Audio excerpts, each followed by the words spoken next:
Hey folks, Kyle Keo here with a new training video. This was all done on this particular session on Friday.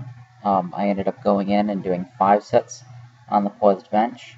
I also did some paused squatting, and I did those without a belt, and that's going to be a new wrinkle to my programming that I'm going to run starting immediately.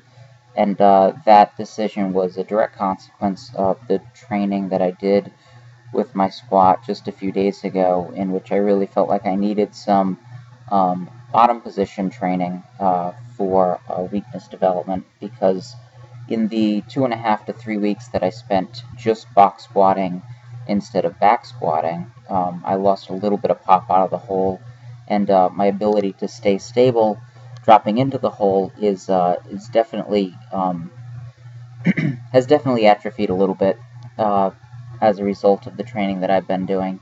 So I went in for this session. I knew it was going to be kind of a tough one, and I performed my 5 sets of 6, and that's certainly a total volume PR. I don't know if I've ever done 30 bar lifts on the paused bench at that high of an exertion level, at that high of an average intensity level. That's pretty good progress for me. Now, my PR, my best paused bench with this competition grip for 6 reps is 286. So this is 270, and I did it for 5 sets of 6. And felt pretty good about that. Didn't feel like I was going to miss the last rep on any of them. I felt pretty solid throughout.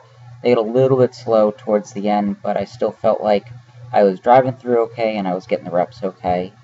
And was just really happy to get done it. This is the end of my 3rd week of a 4-week intro phase.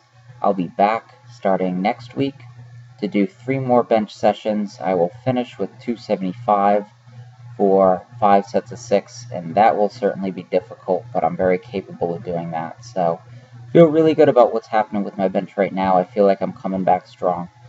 After that, did some paused squatting without a belt.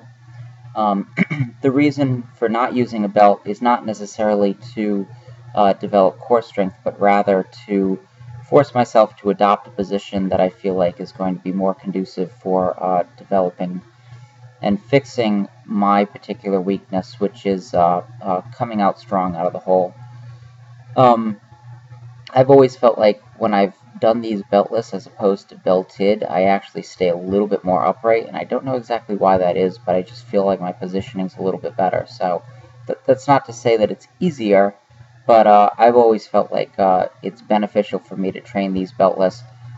Really happy with 340 for a set of 5. I only did 375 for a set of 5 back squatting a few days ago when I was just coming back, so I was really happy to hit that. For whatever reason, I've always been pretty strong with this variation. It's kind of surprising to me because I don't really train it much, but my squat's fairly strong without my belt, and the pause doesn't really bother me all that much. I guess that means that I don't get too much out of the belt, and I don't get too much stretch reflex coming out of the hole, both things that I can work on for the future.